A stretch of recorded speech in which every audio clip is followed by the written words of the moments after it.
જુઓ અમારા બાળકો ભણવા માટે કેટલું તપ કરી રહ્યા છે. આવી ગરમીમાં પણ તેઓ એક ગામથી બીજા ગામ ચાલતા ચાલતા જઈ રહ્યા છે. થોડી તકલીફ પડશે, પરંતુ આ તમારા હિત માટે છે. તમારું ભવિષ્ય આમાંથી જ બનશે. જો તમે અત્યારે આળસ કરશો તો આખી જિંદગી મહેનત કરવી પડશે. અને અત્યારે ચાલતા ચાલતા જશો ને તો પછી ગાડી લઈને ફરશો. નક્કી તમારે કરવાનું છે કે મારે શું કરવું.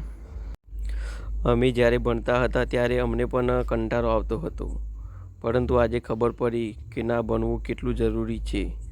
તો તમે આવી ભૂલ ના કરતા અને ભણવામાં ધ્યાન રાખજો.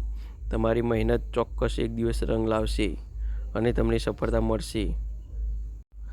તો બાળકો, આવજો, ટાટા, બાય બાય, અને ખૂબ સારું ભણજો અને તમારા મા બાપનું નામ રોશન કરજો. આવજો.